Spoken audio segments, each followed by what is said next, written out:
Hi, welcome to Overthinking Entrepreneur. I'm Megan, and I've had a successful online business for a few years now, and I think I overthought probably about 90% of my decisions along the way. Honestly, I just overthought whether I should say 90% or pretty much every decision in this intro. So if you find that relatable, you are definitely in the right place. In this podcast, I will help you get out of overthinking and into action so that your online business can finally start growing.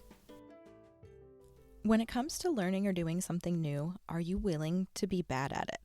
Are you willing to be a beginner? Are you willing to let it feel hard and messy in the beginning?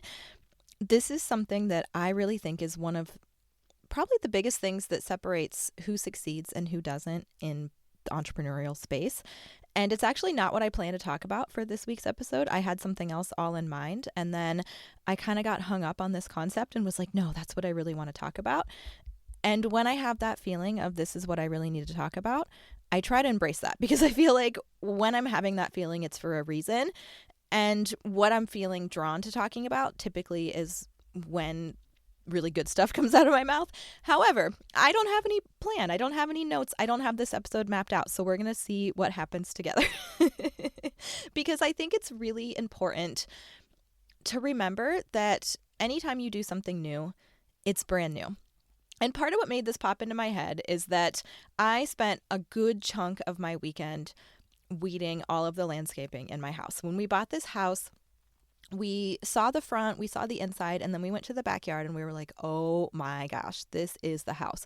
We have this huge, beautiful fenced-in backyard. It has all of this amazing landscaping, and the previous owners, I don't know whether they did this themselves or hired someone, but whoever did it, it's amazing. Like, things will bloom at different times in the yard, and there's also color schemes. Like, all of a sudden I'll look out at this strip of island that has a bunch of plants and it'll be all reds and yellows. And then a few weeks later it'll be all purples, and then it'll be all, and it's like, it's amazing. However, I had no experience whatsoever at maintaining any sort of landscaping like this. You know what's funny? My parents have really nice landscaping at their house. I don't have memories of like my parents going out and pulling weeds. I'm sure they did it. I don't know.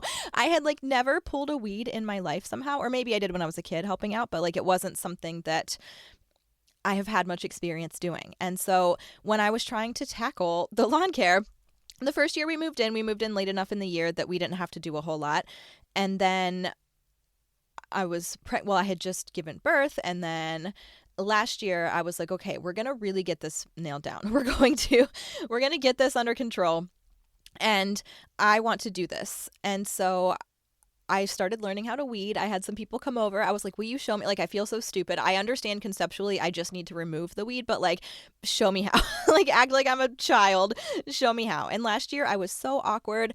I found myself like I was using my, I almost said my little shovel, my trowel way more often than I needed to because I just wasn't confident in my abilities, and like I didn't have the right like hand wrist motions to like rip the weeds out of the ground without it. And I felt weird like weeding into the beds with the taller flowers. And so anyway, the whole reason I'm telling you this is that I spent a huge chunk. I spent probably about 2 hours Friday night, like 5 hours Saturday, and probably another 2 hours Sunday just cleaning up the landscaping, our whole backyard, our whole front yard. I did all of it except this one side of the house where I just like want to just rip all of that out because no one sees it, and I always forget about it, and then I walk over there and I'm like, oh my gosh, it's a nightmare. But anyway, I got pretty much all of it done that I care about. And I was noticing for myself just the massive improvement in my confidence and my skills at removing the weeds. Last year, I was very like nervous and awkward. This year, I reached for my trowel a few times, but for the most part, now, to be fair, the weeds were really tall. They were easy to get a grip on. But for the most part, I was able to just rip them out by hand and do everything that I was doing. And just like my confidence and the way that how much more quickly I could move through an area compared to last year was amazing. I was like crawling back. I wasn't too worried. Now I do have this phobia of snakes. So like there was always I was always like poking at stuff, making sure there was no snake in there before I climbed in. But just the absolute difference in both my confidence and my skill level was crazy. And that all came from last year to this year. And business is really the same way. When you start something new, now a business in general, when it's new, is just new and just different. It is so different than having a job for the most part. You may have had, I'm sure there's some jobs out there that more similar the way that they work, maybe like a commission-based job. But Most jobs are very different than starting your own business. And when we start our own business, we have no idea what we're doing. And if you're anything like me, with a very large perfectionist side and possibly one of those gifted kids that grew up, and I am from a small town, from a small school, and so I went all through school being like the golden child, like the one that got straight A's, the one top of the class. Everything came pretty naturally to me. And in some ways that was great, but I have found that as an adult, it now sometimes makes me not as open to doing things that I'm not instantly good at. When you get used to being pretty good at a lot of stuff right off the bat, now except sports, I was never a sports kid. I will I will confess to that. Some kids in school have like the brains and the athleticism. I only had the brains. I did not play a single sport. So let's get that clear. I always knew that I had no talent whatsoever in that department. I tried gymnastics for a while. I was not good. I tried out for cheerleading because my best friend wanted me to do it with her. She made it. I didn't. No surprise. So that was my one area that I was not good.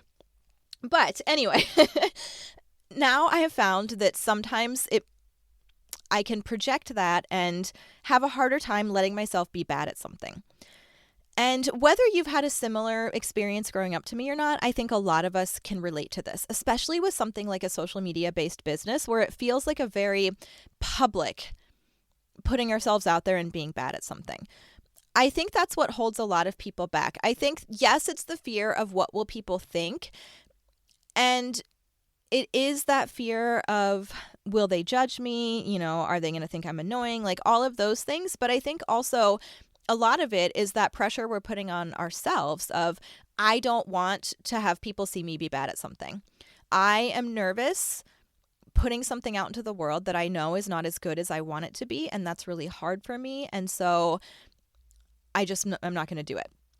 And trust me, I relate to this. And I think many people have the thought in their head of, when I'm more successful, then it will feel easier. And I think there's a few flaws in this logic. The first one is, a lot of times you have to do the thing that scares you in order to become successful. So you get stuck in this place of, I think, once I have some success and a lot of times what we think is that when we are successful, we will instantly feel confident. And in some ways, I think that's true. The fact that I can say, yes, I've had this business for years. Yes, my business makes money. Like the fact that I do feel successful in a sense of it. Am I where I want to be? No, but I do feel like I've achieved and maintained success in a way, and that feels really good to me. And that did help me build some confidence, but it's not like that switch just flips. And I think sometimes we think, if I reach that income level, or I hit my sales goal, or I reach that title, or whatever it may be, that suddenly I will feel super confident and I won't be afraid to put myself out there anymore. And I hate to break it to you, but that is not likely to happen. There might be some parts of what scares you, like maybe, let's say you're in network marketing and you're scared to talk about recruiting because you feel like you haven't been successful enough yet. I think there's specific examples like that where once you've developed some experience or some credibility in an area, it does get easier to put yourself out there. But the other thing that I can tell you is that you're going to be bad no matter what in the beginning. So if by some miracle, let's just stick with that same example, if you manage to build a team and you do it pretty quietly without doing a lot of recruiting content or talking to people directly, maybe you lucked out, you had a few friends join you, they had a few friends join, and things really spiraled, and now all of a sudden you have the title, but you're a little bit like, well, I don't know how this happened, or maybe you worked hard to make it happen, but you're still most likely going to feel like an imposter. If you didn't feel confident and you didn't have those skills in the beginning, throwing the title behind it is not going to magically make you feel like you're qualified and like you have it all figured out. There are still many, many times where I feel like I'm in over my head and don't know what I'm doing. And, it's not going to just like flip that switch for you. But the other thing is that this stuff is skills. Something like writing a good post about joining your team, that takes practice and that takes knowledge. And if you wait and then you say, okay, well, now I'm successful, so now I feel ready to put it out there and start recruiting, in some ways, maybe you have the confidence, but you don't have the skill set yet. So what you're going to be doing is probably writing some really bad posts about recruiting because you haven't practiced. And the thing that makes it a little bit harder, in my opinion, is that now people are paying attention and now people expect you to be good at this. Now people know that you have a team. Now people see you as a leader, and now there's more people watching, right? Like me, I built up my business, and now when I think about a new skill, something like learning Reels, for example, I was resistant to Reels in the beginning, and I've learned to make them work for me, and I've learned to love them, but I still sometimes struggle because, I mean, as you can tell in this podcast, I can be wordy. I like to be able to take my time and fully explain what I'm talking about, and in Reels, that feels difficult for me. So I resisted them for a long time until it became obvious that, like, they're not going anywhere, and as much as I wanted to fight it, live videos just aren't getting the reach of the Reels right now, and I was like, you know what? I think that I have to learn this. But when I did that, I had hundreds, maybe thousands of people watching me, watching my first reel. When you start with no audience and no one's really expecting much from you, and you put out a crappy reel, it's no big deal. When you have hundreds of people watching what you're doing and looking to you as an example, and then you start doing something that's new, it still feels really scary because it's brand new and it's a new skill. And you know, people expect you to know what you're doing. They expect that you have it all figured out by now. So I can tell you that it's not going to feel less scary. And in some ways, it's going to feel harder because you have more eyes on you and the expectations are higher. When you're a beginner, people know that you're a beginner. And a lot of times, no one is putting that pressure on you but you to have it all figured out in the beginning. If you start a new business, or even if you start a new skill when you've had a business for a long time, people understand that. Like when I started this podcast, I mean, I do place a high standard of excellence on myself, and I want to make sure that if I'm putting work out into the world, that it's good work that I can confidently stand behind. But at the same time, people knew that this podcast was completely new to me, and they knew that everything might not be perfect, and because I was willing to talk about that, and I was willing to be a beginner, and I was willing to say, hey, I'm doing a lot of work behind the scenes, and I'm trying my best to, like, when I bring it to you, to have it be the quality that you've come to expect from me. But at the same time, this is brand new to me, and I don't know how it's going to go, and I'm not sure what I'm doing yet. And that's okay. And the same is true when you're any stage of your business journey. If you just started a new business, you can tell people, like, I'm new. I don't know what I'm doing yet. No one else is expecting you to be perfect right from the beginning except for you. And we put that pressure on ourselves, and then we never put anything out there, and then we never get better. And then we have in our heads like, oh, well, when that happens, then I'll do it. I cannot tell you how many times I've talked to someone about like starting to do a challenge or regular live videos or workshops or whatever idea it is. And then they tell me, well, I don't think I really have the audience for it yet. So I think I should wait until I have more people and then start doing it. And for some things, that is the right call. Don't get me wrong. For some things, that is what you should be doing. But sometimes it's like we have in our heads, when I feel confident, then I'll start doing the things. Or when I have the audience, then I'll start doing the things. But the problem is you're just sitting around waiting for confidence to magically pop into your body or an audience to fall out of the sky and start following you. A lot of times doing the things is what's going to build your confidence, is what's going to build your audience, and it's what's going to improve your skill set. But you have to get out of your own way. You have to set your ego aside and be willing to be bad at something. I always tell people you have to be willing to suck until you suck less, and that's just what it is. Live video is a really common example for me where people tell me, man, I'm just so awkward on camera. I wish I was natural like you. And it makes me chuckle because I was not a natural in the beginning. I was awful. I've shared some of my earliest live videos with the squad. For some crazy reason, I gave out my phone number in my first live video, so I don't really like to share it. It's also promoting a company that I'm not associated with anymore and don't really want to be, but I have shared it with people privately. And if any of you really want to see it, you can message me and I can probably track it down and send it to you. I just don't want to like share it publicly. But anyway, it's awful. I am like a deer in headlights. I have absolutely no personality. You can tell that I am petrified and really uncomfortable. It doesn't even seem like the same me that you would see on camera today.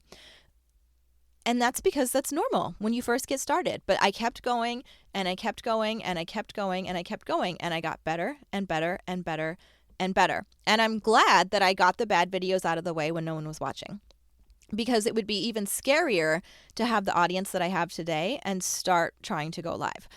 So I want you to really just reflect on, what are these things that I'm putting off? What are the things that where I'm scared to be bad at? What are the things where I'm not letting myself just be a beginner and being okay with that and recognizing that there's nothing wrong with being a beginner. Learning a new skill is important and it's hard and it's scary. And I know that a lot of times when you're trying to learn a new skill, you get to do it in the privacy of your own home and no one has to see it until you're good at it. And that's what's different about social media. You kind of have to practice in public. Like you have to put it out there and let people see as you're learning and as you're growing. And it feels really hard and really vulnerable to put work out there that you don't feel great about. And you look at what other people are doing and you say, they're so much better than me. Like I'm never going to be that good. And it's hard to make yourself want to keep going and to put yourself out there in that way. And so that is why I think it's one of the biggest things that will impact whether you become successful or not. Getting out of your comfort zone. And I think this is a part of getting out of your comfort zone. And I think getting out of your comfort zone in general is crucial and a huge determinant of whether you'll see success or not. But I think this very specifically is a big part of it.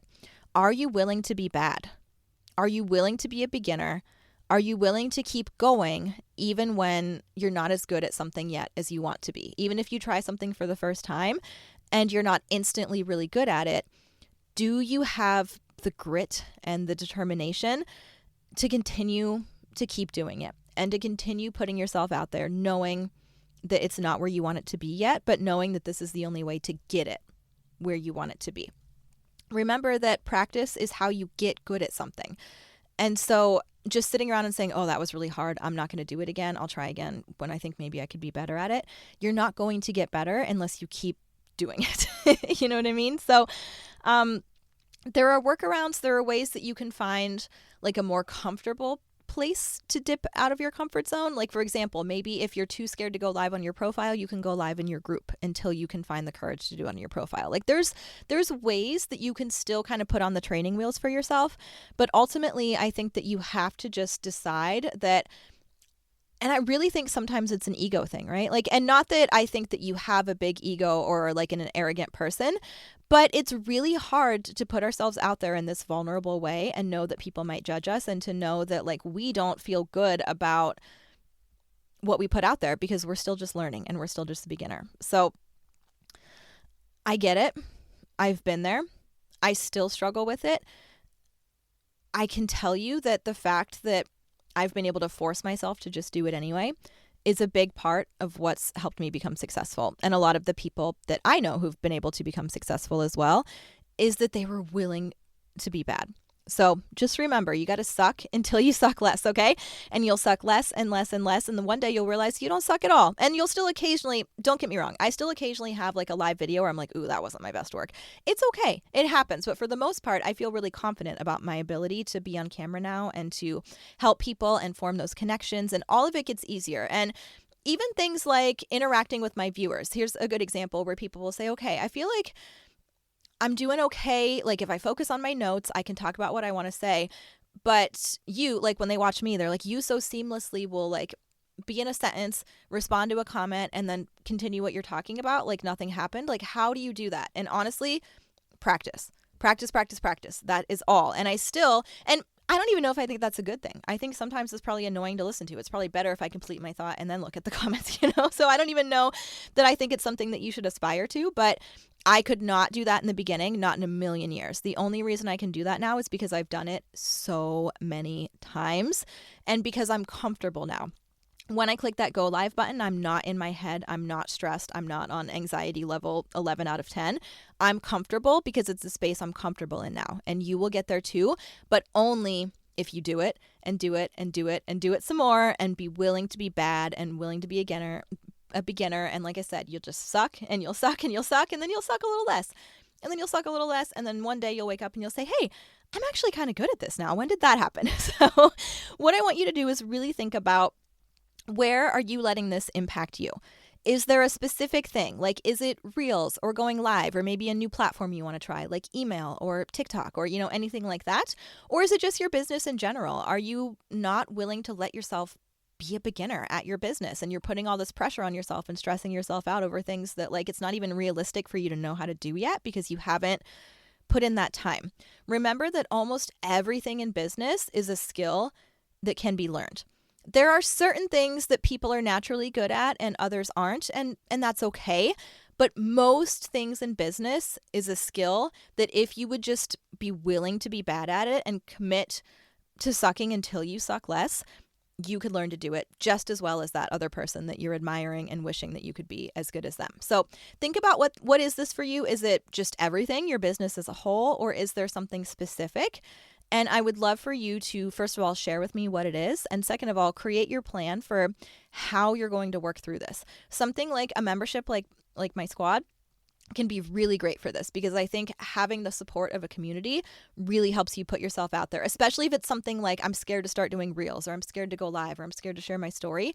That can be really, really beneficial, because you'll have something where you have people cheering you on, telling you can do it, helping you find the courage to hit post. And then you'll also have those people that you know are going to go comment and support. So it helps a lot, I think. But you don't have to join a membership. There's so many different ways that you can do this, but figure out for yourself, where are you not willing to let yourself be a beginner, and commit to changing that.